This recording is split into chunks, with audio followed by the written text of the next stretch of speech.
प्रिय विद्यार्थियों, शुभ प्रभात। पिछले वीडियो में हमने उत्पादन लागत के बारे में जाना। हमने ये जाना कि उत्पादन लागत क्या होती है और ये कितने प्रकार की होती है।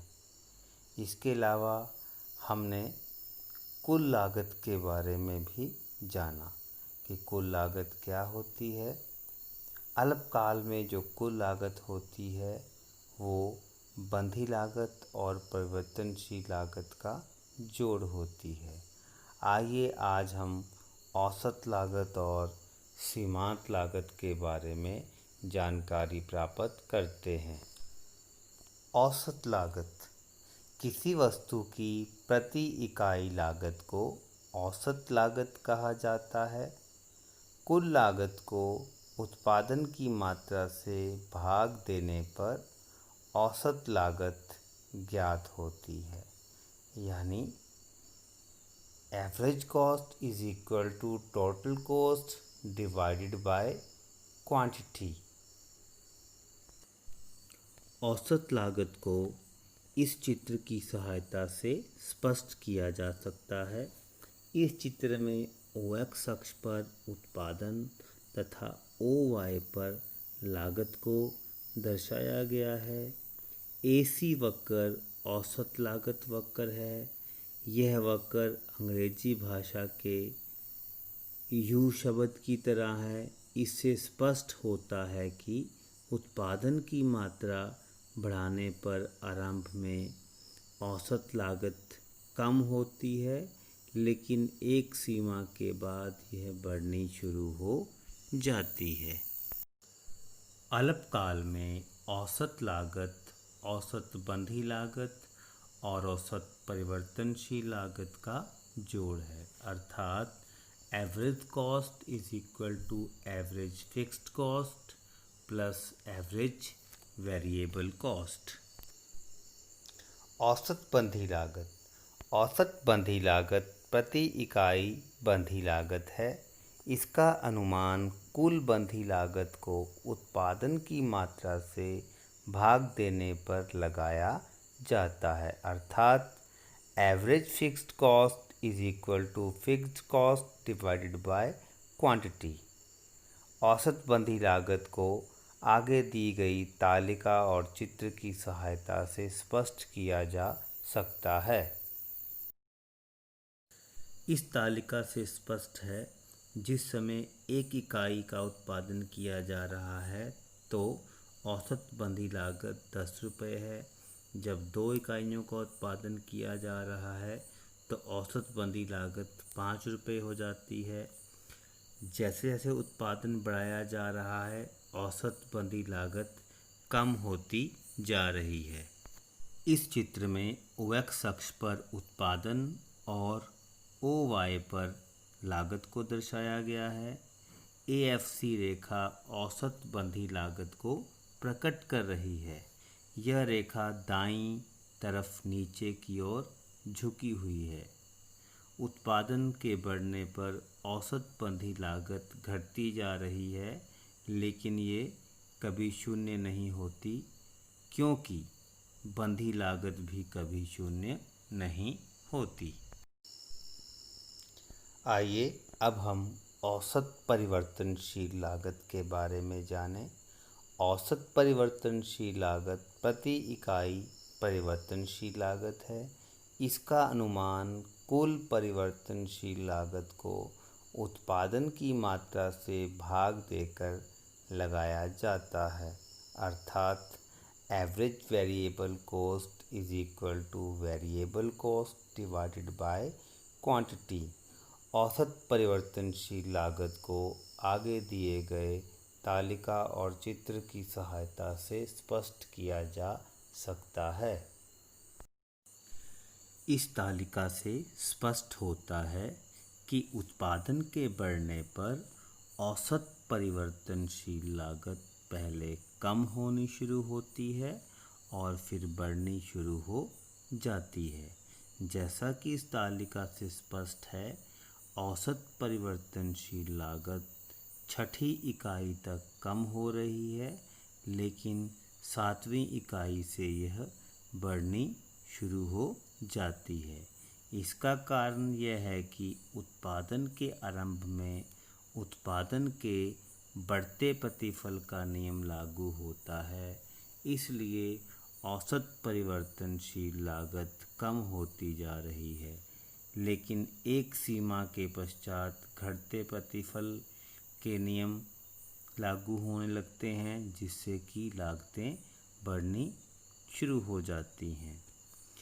इसके साथ दिए गए चित्र में OX अक्ष पर उत्पादन और OY पर लागत को दर्शाया गया है। ABC वक्र जो है वो उसकी जो आकृति है वो अंग्रेजी भाषा के U शब्द की तरह है। पहले यह वक्र 6 इकाइयों तक नीचे गिर रहा है। इसका अर्थ यह है कि उत्पादन की मात्रा बढ़ने पर औसत परिवर्तनशील लागत कम हो रही है, लेकिन 7वीं इकाई से ये जो वक्र है वो ऊपर की ओर उठ रहा है। इसका कारण यह है कि औसत परिवर्तनशील जो लागतें हैं वो अब बढ़नी शुरू हो गई हैं। औसत लागत वक्र U आकार की होती है। इसके U आकार के होने के 3 मुख्य कारण हैं। पहला कारण है औसत बंधी लागत तथा औसत परिवर्तनशील लागत का आधार। औसत लागत वक्र औसत बंधी लागत और औसत परिवर्तनशील लागत का जोड़ है। उत्पादन में जैसे जैसे वृद्धि होती जाती है, औसत बंधी लागत घटती जाती है। औसत परिवर्तनशील लागत में शुरू में तो कमी आती है, इसलिए आरंभ में औसत लागत घटती जाती है। उसके पश्चात ये न्यूनतम बिंदु पर पहुंचती है और इसके बाद ये बढ़ना शुरू हो जाती है। औसत लागत वक्र के U आकार के होने का दूसरा कारण है घटते बढ़ते अनुपात के नियम का आधार। शुरू में जब एक बंधे साधन के साथ परिवर्तनशील साधनों का प्रयोग किया जाता है तो बंधे साधन का अधिक कुशलता से प्रयोग होने लगता है।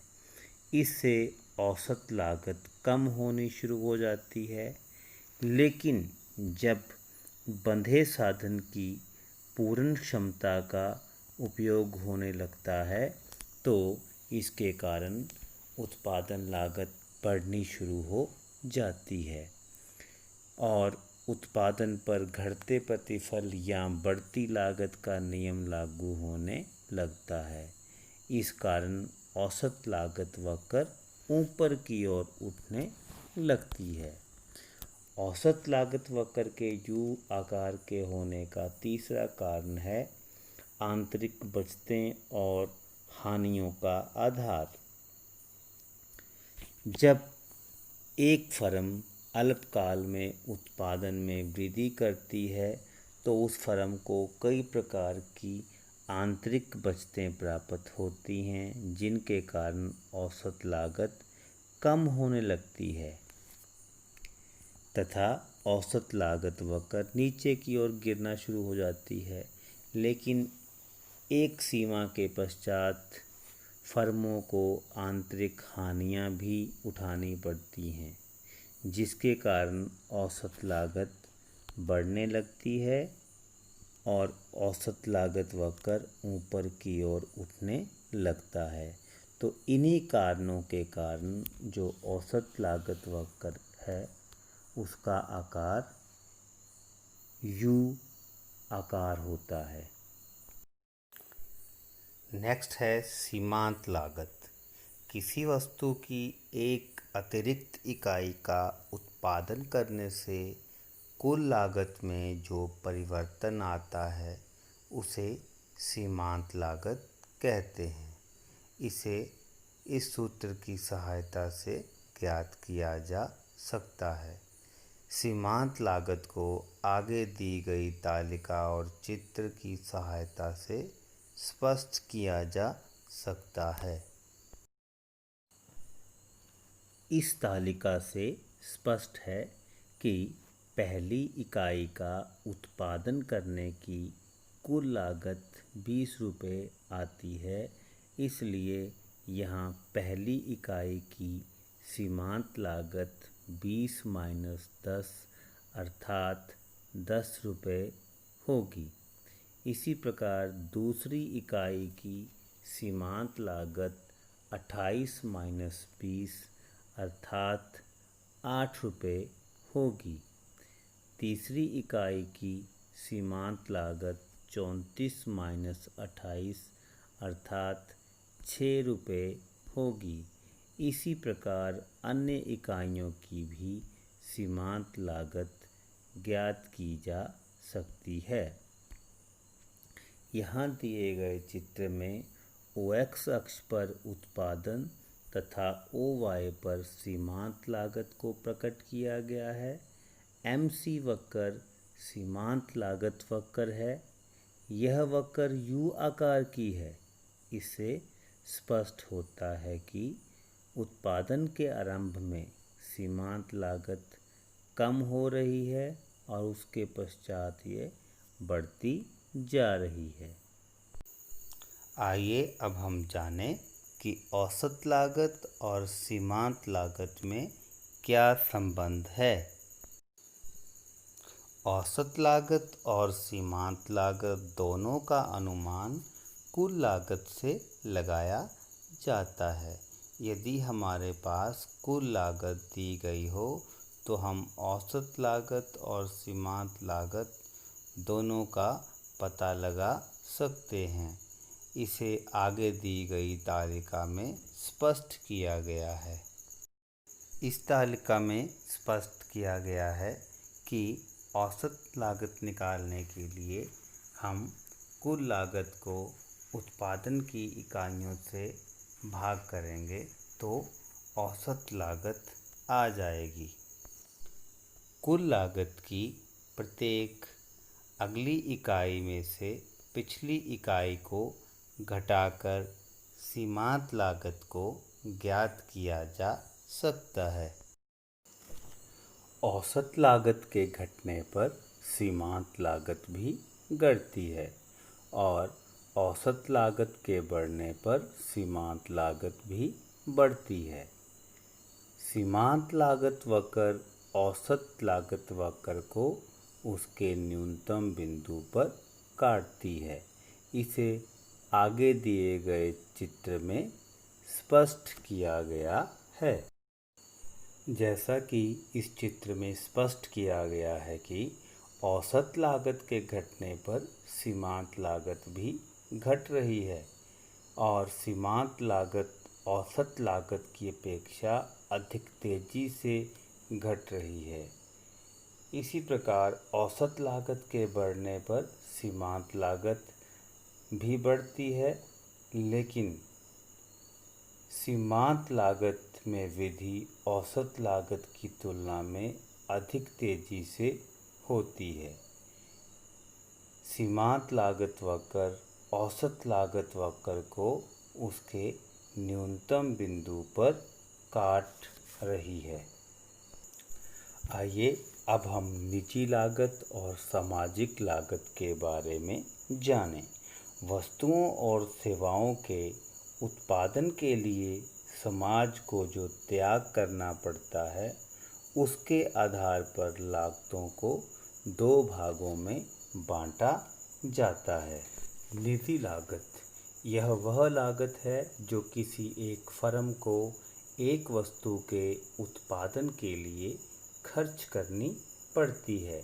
उदाहरण के लिए मोबाइल फ़ोन बनाने वाली एक कंपनी को कच्चा माल, मजदूरी, किराया, बिजली आदि के ऊपर जो धन खर्च करना पड़ता है, उसे निजी लागत कहा जाता है। सामाजिक लागत वह लागत है जो सारे समाज को किसी वस्तु के उत्पादन के लिए चुकानी पड़ती है। उदाहरण के लिए विभिन्न प्रकार के उत्पादन के कारण फैक्ट्रियों की चिमनियों से जो धुआं निकलता है, उसके कारण लोगों को अपने कपड़ों की धुलाई पर अधिक खर्च करना पड़ता है और वायु के दूषित होने के कारण लोगों का स्वास्थ्य खराब होता है, जिससे कि लोगों को दवाई इत्यादि पर अधिक खर्च करना पड़ता है। ये सभी खर्चे जो हैं वो कोई निजी फर्म नहीं उठाती, इसका बोझ पूरे समाज को ही उठाना पड़ता है। तो इस प्रकार के जो खर्चे होते हैं उन्हें सामाजिक लागत कहा जाता है।